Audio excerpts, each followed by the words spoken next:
Hello, welcome to another episode of Shattered Lives, the Irish Daily Star's podcast on the ongoing trial of Gerry the Monk Hutch. I'm Michael O'Toole.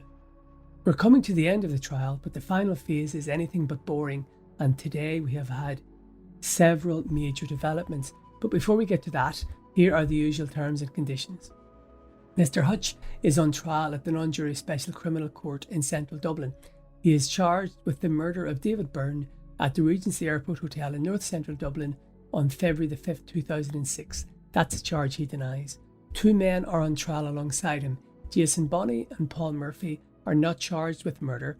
Instead, they are accused of helping a crime gang carry out the murder by providing it with cars. Now, like Mr. Hutch, they deny the charge and all three are currently on trial. Joining me to discuss the latest significant evidence in the case is Chief Reporter Paul Healy. Hello, Paul. How's it going, Mick? So, another busy day today. Yeah, I mean, it's not quite the day maybe we might have expected. When we signed off yesterday, we were talking about having closing arguments in this case, and maybe that was a bit premature.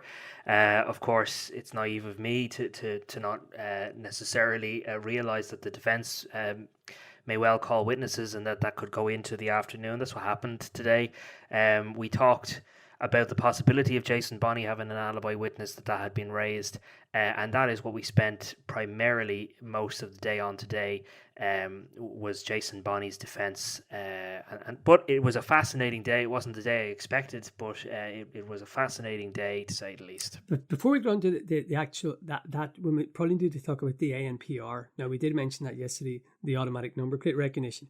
And we knew that there was an issue and we knew that this was raised. And the presiding judge, Miss Tara Burns, even commented on this. And essentially, she decided that she would come with a ruling today on whether that ANPR evidence could be admitted. And there was a development in that.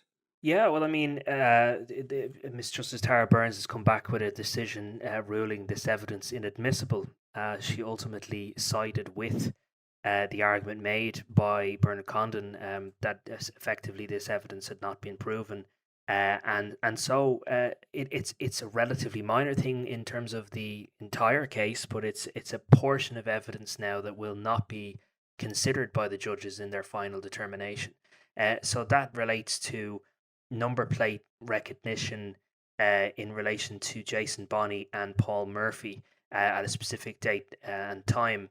And now that will not be considered. Now, there's still a bunch of CCTV evidence that will all be considered by the judges, but this specific small portion of ANPR evidence will not be considered by the judges as evidence in this case. So that was an interesting development. I suppose the first real legal victory for the defence in this case. So just to clarify, Paul, Bernard Condon, senior counsel, is the defence counsel for Paul Murphy.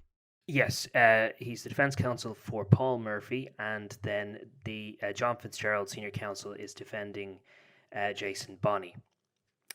So they adopted the same argument. The argument was brought forward by Mr. Murphy's defence team and adopted by the Mr. Bonney's, and they ultimately won that argument, and that evidence is ruled inadmissible. So that was the start this morning, and then we got into the alibi witness. So you may recall at the very start of this trial, we heard that Jason Bonney had an alibi witness, and it had come about kind of rather at the 11th hour. So remember, this case goes back to 2016, but it was only in October of 2022 that the state was notified that Mr. Bonney had an alibi in relation to where he was on the 5th of February 2016. Nonetheless, that has been considered, and this witness has now been allowed to give her evidence, and that dramatic evidence came today. So Julie McGlynn, she is a neighbour and longtime friend of Jason Bonney. She told the court that she knew Jason Bonney and the family over 30 years. And she was from the Donamead area, and her mother was living in an address in Newbrook Avenue in Donamead. So to remind people, Jason Bonney has told the court that he was on a building site at Newbrook Avenue on the 5th of February, and that he heard about the Regency Hotel incident while working on that building site. He heard about it on the radio, and he says that he was there all day. The BMW X5 that he's alleged to have been driving is on CCTV footage leaving his home that morning, and it's then picked up going through the city and up to the St. Vincent's GAA car park, where at 2:41 p.m. the hit team come through the alleyway and they run up to the cars and they get into the cars, and there's a flat cap individual who gets into the BMW X5. Could be Kevin Murray, certainly implicated that it could be Kevin Murray that got into the X5. So Jason Bonney obviously denies that he was driving that X5. The bombshell development that we've only learned about in the last couple of days and was further clarified today is that Jason Bonney is claiming his father was driving that vehicle south of Newbrook Avenue, but also told this witness, Julie McGlynn, that he believed it was his father driving the BMW X5 right up to the St. Vincent's GAA, and that he was involved in the Regency incident. Not him, but his father. Now, his father is since deceased, was suffering from cancer and died in 2019, the court heard. So this allegation about his father can't defend himself. He's no longer with us. But that's a very serious allegation, obviously, in that he told this person that it was his father and not him involved in this Regency incident. And Miss McGlynn essentially added to that defence today in favour of Mr. Bonney by what she said, because we can't do bilocation. So basically, if I'm reading this right, she said he was in Donamead shortly after the Regency. Yes, so she had 2 encounters with Jason Bonney and an encounter with his father, she said. So around 11 a.m. in the morning, she said that she was up in her mother's address and that they were getting ready to have a birthday party for her son, and she was setting things up. So her mother went to mass around 11 a.m. and she heard a knock on the door, and she said that it was Willie Bonney. So this is Jason Bonney's father. And she said Willie was looking for her mother, but her mother wasn't there, she explained. And Willie was apparently on this building site, which was directly across the road. So the building site where Jason Bonney says he was working on with his company Bonney Construction, which was connected to his father as well, was directly across the road. This number 47 Newbrook Avenue. And so he told Julie, allegedly, that he needed to use the toilet. They didn't have any facilities on the building site, so asked could he use the toilet. So she let him upstairs, and she shouted up to him, "Do you want a cup of tea?" And he said he'd have the cup of tea, and she had the cup of tea with him. And then there was another knock on the door, she said, and it was Jason Bonney. So Jason Bonney comes in, and there's a conversation then. She just described it as chit-chat between the three of them before they left at around 11:30. She says she saw Jason Bonney going across the road to the building site, and she saw his father, Willie Bonney, getting into the BMW X5 across the road and driving off.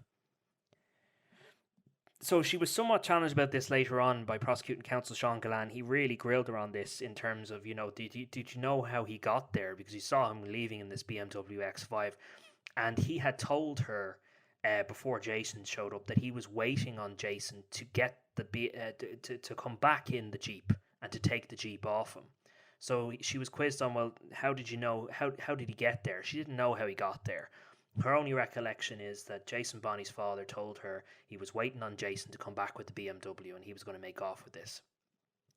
So to put a little more context into this, Bonney, it gets complicated, but just to give it context, Bonney has said that the BMW belonged to his father and that he'd had a falling out with his father, but his dad was more than willing to give it back to him if he needed it. So supposedly that's what Bonnie's father said to this lady, Julie McGlynn, that he was there to get that vehicle off him that day. And she claims she saw Willie Bonney driving off in it. So cut to later in the day then. It's about 2:40 p.m. on the 5th of February when she claims she went to pick up her children from the school bus up the road. And on her way back, she says that there was a truck parked outside her house in the way. She said this annoyed her, and she knew that it was Jason Bonney's truck, so she went over to this site across the road and went looking for him. She says she can remember being annoyed, and because this wasn't the first time that a vehicle was in the way of her driveway. So Jason Bonney came out, she says, was apologetic, and moved the vehicle. So that's at 2:45 roughly p.m. or 2:50 p.m. So just to remind people that around about that time, this BMW X5 is picked up on CCTV footage, we know, at the St. Vincent's GAA Club. That's around 7 kilometers away from this Newbrook Avenue area. I did a very quick Google Maps search, and it's saying here that, well, you can go via the Tonaglee Road or by Collins Avenue, but it's between 27 minutes and 35 minutes. Now, that's at this time of day, so I don't know what about, but that's, and we know also that effectively, yes, the BMW was caught on CCTV around St. Vincent's, but that was after the attack, wasn't it? The attack was at around, from memory, was it 2:30 p.m.? 2:32. Roughly. 2:32 p.m. Yeah. Yeah, so the timeline here, if you are to believe, if Miss McGlynn's story is true, then Jason Bonney was on this building site and she had an interaction with him at the time, just following the murder, when the state says he's supposed to be in this BMW X5 picking up the hit team and helping them escape. And she has corroborated his claim, again, if you're to believe it, that the father had driven off in the Jeep earlier in the day. Sorry, go ahead, you had something you want to say. No, so yeah, I'm just going to say, look, there's been lots of evidence, and I know that, there've been analysts and everything and people saying about, CCTV, that we don't know who's driving the car, for example. But alibi evidence is regarded as one of the strongest pieces of evidence you can get because it's direct evidence. So in other words, the three judges will be able to look Miss McGlynn in the eye, be able to see the cut of her jib. She's given her evidence. Sean Gallan, senior counsel for the state, has already cross-examined her. So alibi evidence, direct evidence, is really, really, really strong. Yes, and that's why I suppose Sean Gallan, the prosecuting counsel, spent a good bit of time with this witness, really grilling her and drilling down on specific details of her story. So there are further elements to her story wherein she says that the mother of Jason Bonney, this is Greta Bonney, who is now deceased, also died in 2021. She says that she called to her mother's address in Newbrook Avenue 3 weeks after the 5th of February and was quite upset and was asking about what had happened that day, and she wanted to know what had happened. And she basically told her that this story that her husband and Jason Bonney's father drove off in the BMW X5 that day, and she apparently accepted and thanked her for telling her that. Basically, she had told Miss McGlynn's mother, allegedly, that there had been a massive row between Jason Bonney and his father in relation to the Jeep, and the fact that the Jeep had just been seized by Gardaí investigating the Regency Hotel murder of David Byrne. So she was asked, did you not ask for more detail on this and what exactly they were arguing about? And she said, no, she didn't ask questions. That's the extent of what she was told. And then she was also further grilled on, well, why didn't you have, conversation with Jason Bonney about what you'd seen and heard? And, there were no conversations between you about this really at all, despite her being, she's, by her own admission, 30 or 40 times in and out of Jason Bonney's home after 2016. But she, not to make this exhaustive, she said she had a conversation in Dunamede Shopping Centre with him about it, where he said that his father had ruined his life, and then a subsequent conversation in a private home where he had implicated his father and said that that the Jeep was used. So Jason Bonney allegedly told her that the Jeep was used in the Regency Hotel incident and implicated his father as being the one who drove the vehicle that day. Just one quick question. Go ahead, yeah. Sorry, Paul. Just one quick question. Obviously, the 5th of February we remember it as crime reporters, so it's stuck in our memory. But am I correct in saying that Miss McGlynn remembered the day because it was her child's birthday? It was her child's birthday, exactly. Yeah, I mean, she was challenged on, do you not remember the significance of the day in that hearing about the Regency Hotel shooting? She said she couldn't remember when she heard about it. Obviously, she did at some point, but she said she doesn't watch the news, so she doesn't exactly recall whether she heard about the Regency on that day. Her priority was about having her child's birthday party arranged. That's what she said. So, she was really challenged, and ultimately Mr. Gallan put it to her that she was lying. He actually, the exact quote is, "I have to put it to you that you're not telling the truth." And he says, although he didn't provide evidential basis for it, but I imagine it may be provided, but he says from his understanding that Jason Bonney's father, Willie, was on the 5th of February having lunch with his daughter and his son-in-law for a 4-hour period. So the whereabouts of Jason Bonney's father, allegedly, this is what he was doing at the time. And if that is to be believed, he says, then Miss McGlynn's story simply isn't true. But she insisted that her story is true. And when it came to why she didn't come forward sooner, she said that she did cooperate with Jason Bonney's legal team when she was contacted in October of 2022 at the very start of this trial. But it was suggested to her that, well, you didn't really come forward until Jason Bonney's father and mother had died, and they are a crucial part of this story. And you didn't come. She didn't. She didn't. She didn't say that was the reason why. She basically said that she felt the matter had been dealt with, and didn't expect it to progress.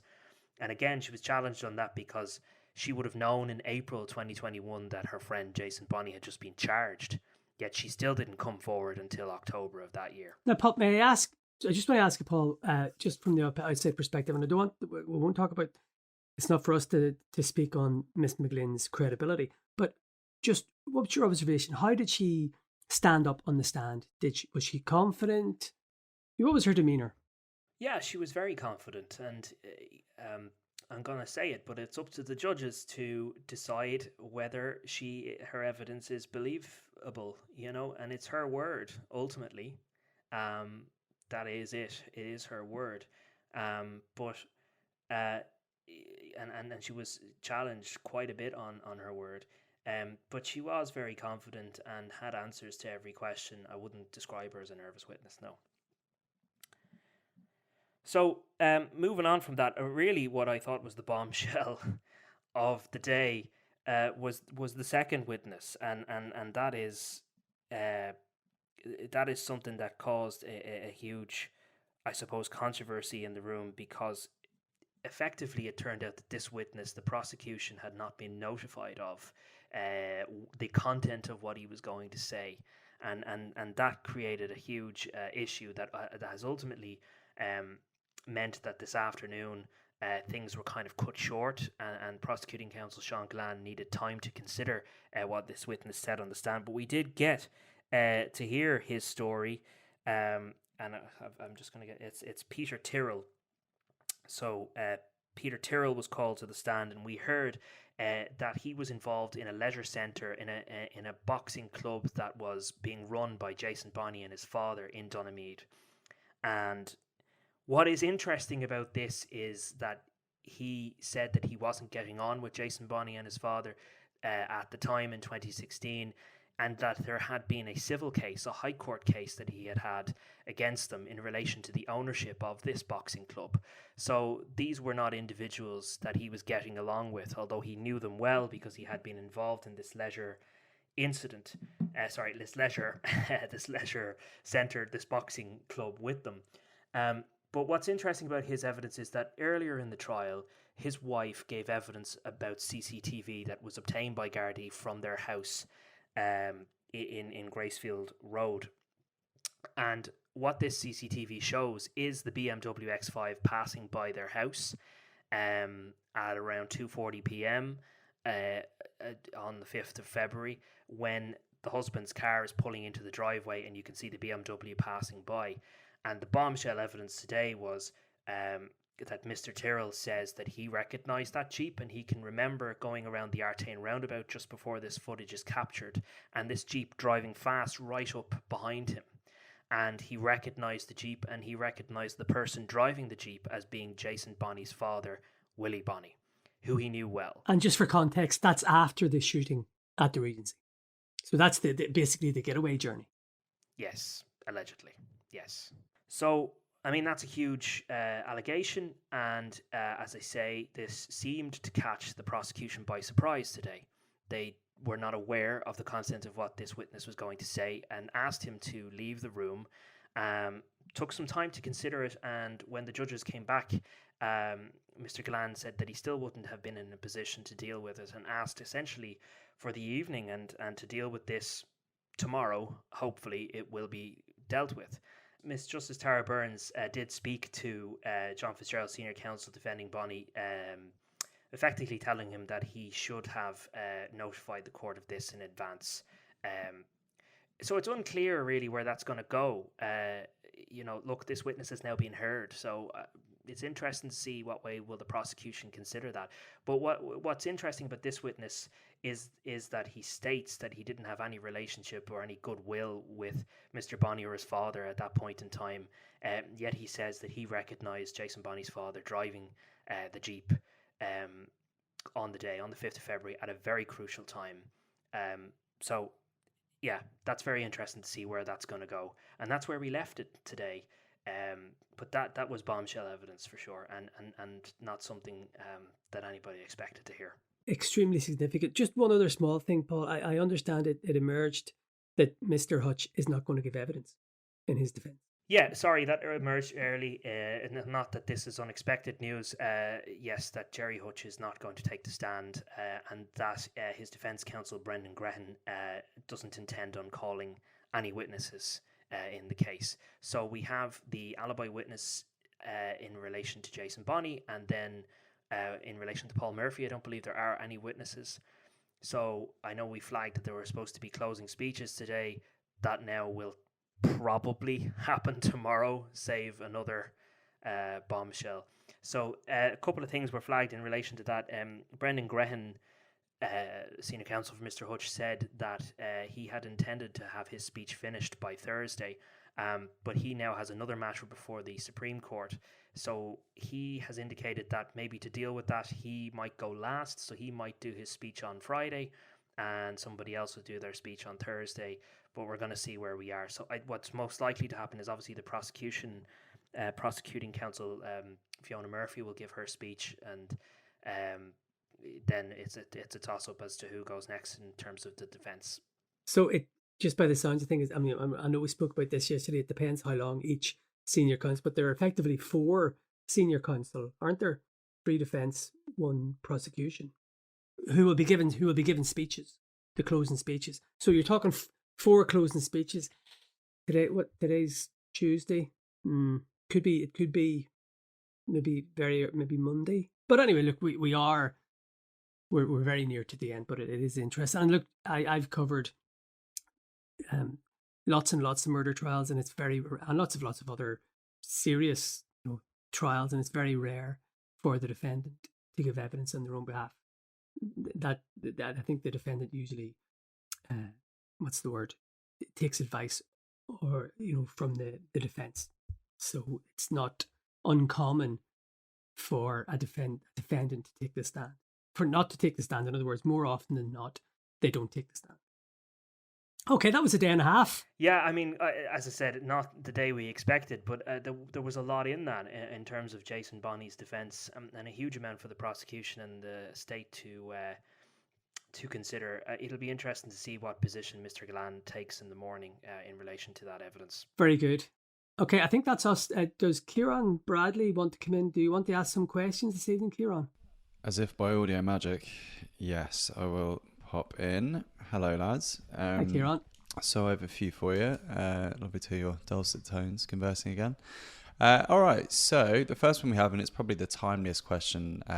Most of these came through via DM on Twitter, so we'll keep them anonymous as per. Without the ANPR evidence, do they have much else to go on with regard to Jason Bonney and Paul Murphy? Now, I realise we've kind of tacitly come up against this aspects of this question during the pod, but maybe that's something you guys want to talk about. What I will say before Paul, because I know Paul has done it, but what I will say is, and again, Miss McGlynn's evidence, from an outside perspective, from an unarmed, this my perspective, Miss McGlynn's evidence is very strong because it's direct evidence, and alibi evidence is very strong. So I think it can't be stressed or overstressed how important that is in the case. But anyway, Paul, what do you think? That means the state, the prosecution. Yeah, I mean, there's a lot there in terms of the CCTV. I mean, the ANPR, as I said earlier, was a very small portion of the evidence. There is CCTV footage in relation to the movements of the BMW X5 in Portmarnock and in various other locations, right up to St. Vincent's GA. It's the same with Paul Murphy's taxi. And his own movements he's picked up on CCTV in a number of locations close to the Regency Hotel, as well at a petrol station, etc. and then in terms of their interviews, all of that, and their explanations for where they were, all that evidence is still in there. The ANPR was a very small portion of this case, so there still is a huge chunk of evidence in relation to both of them. But just to stress, and I know I did say this earlier, but I'll say it again: direct evidence, alibi evidence from Miss McGlynn. It's it's very, very strong evidence because it's that person speaking to the three judges. So this was a significant day for the defence, I think. Yeah, it's interesting. You get the feeling from people I speak to that they're a little less across the Jason Bonnie and Paul Murphy aspect of this case. We've kind of gone into the weeds so much with the Gerry Hutch and Jonathan Dowdall stuff. Okay, speaking of the man himself, this is a question that came through. Let's say Gerry Hutch is found not guilty. Is it a jailable offence to hold and intend to travel on an illegally obtained Moldovan passport, as was the case when he was arrested in Fuengirola? And then the questioner actually also clarifies that it might not have been Moldova. But Mick? Well, it's an offence to use a false passport. Now, this is off the cuff. I think the offence is in the country of the passport. So say there was an Iranian passport, it's an offence under Iranian law. So I'm reading into what the listener is saying, if he's acquitted of this, what will happen to him? We got to remember that, and we broke this a couple of days before the trial, Gerry Hutch was taken out of Wheatfield Prison, brought to Roninstown Garda Station and questioned on suspicion of directing a crime gang. We know that that's about the investigation into a corrupt former Garda who has been jailed. So that's a very significant operation, and that investigation, I mean, that, the questioning is always the last stage because they have to put all the allegations to the suspect, and then the file goes to the Director of Public Prosecutions, really. So, if there is an acquittal in this case, Mr. Hutch still has problems in Ireland. Okay, very good. The final one we had here for the moment, just a question regarding Dowdall's phone. Is there any reason why they don't use the data from the phone itself, e.g. the location from a Google or Apple account, rather than from the masts? Surely the additional GPS would give a more accurate reading. That's a good technical question. We don't know. I don't know. Do they? Is it a privacy thing? No, I don't know. This is just off the top of my head, but I'm just wondering, I know that there has been some evidence about this in relation to other people. Did Mr. Dowdall give the guards the PIN number so they could analyse the phone? So I just wonder what data is available remotely without the phone. I would know, can you plug your phone in, and the guards have this thing called XRY, which reads computer phones and downloads everything. But with an Apple phone, if it's PIN locked, you can't get access to it, and we know that. Is that true? Because I actually thought it was. I remember seeing on a couple of programs that they were refused access to a phone and they could get it off, but maybe that wasn't an Apple one. No. If you remember, several years ago there was a horror attack in San Bernardino in America, near California, and I think it was a gay nightclub that was shot up by Islamic extremists. Do you remember? And the two people, that was a man and woman, and they were killed in it. The killers were killed, right? And the police over there got their iPhones, right? I think it was the FBI actually. And they couldn't access them because they didn't have the PIN numbers. And it went all the way to Apple and everything. And again, I had to do research this because of the novel I was writing, because there's phone seized in it. But essentially, there are Israeli companies that specialize in jailbreaking or really hard breaking the PIN. But it costs, a couple $100,000 for each one. So this is just off the top of my head. I don't know what Mr. Dowdall did with his phone if he gave it to it, but I think you would really have to have the phone itself to get that level of knowledge about the phone. But I'm slightly caught in the hop, but you can't access the phone without the PIN code. It's almost impossible. So I think that may have been a factor in it. Yeah, I know that we did hear, I think in relation to Patrick Dowdall's phone, that they had GPS data because it was actually mentioned in the case. In specifically in relation to one spot that they were in, that they had GPS data in relation to his phone. So clearly GPS did form part of the evidence, but they didn't rely upon it or didn't refer to it much. I think it was only referred to once as GPS location. So who knows? I mean, we don't know what's going on with the legal teams, and we don't know why they put things forward. And we keep on. I know it's our mantra, but it's up to them. So not a clue. Essentially, I'm just. Jeez, that was a lot of words to say. Not a clue. Bloody hell. Yeah. I should have said that at the start. Somebody once told me you can tell somebody you don't know, or you can show them, and I think I've just shown people that I don't know. Yeah, that's good. Okay, well, there's one last one here, which, in full disclosure, I'm not really sure how much we can add, but I can ask. Yesterday, Jason Bonney said he had fallen out with his dad and hadn't spoken to him in years. Why then was his dad waiting for him at the Jeep at Julie McGlynn's mother's house? That, again, I suspect this isn't something we can really speculate on too much, but if you guys have anything in particular. If you're to believe Julie McGlynn's story, Jason Bonney's father said that he was there to get the car off him. That's why. So, regardless of their dispute or the fact that they hadn't spoken, the allegation is that it was the father's car and the father was coming to collect it off the son. That's the reason. They don't necessarily have to have been on friendly terms, I suppose, for that to happen. True. Well, all of my questions have been answered. Thank you. So that's another day of Shattered Lives folklore put to bed. So thanks a million, lads, once again for your time and efforts, and we will speak to you guys later in the week. Thanks again. Thanks for listening.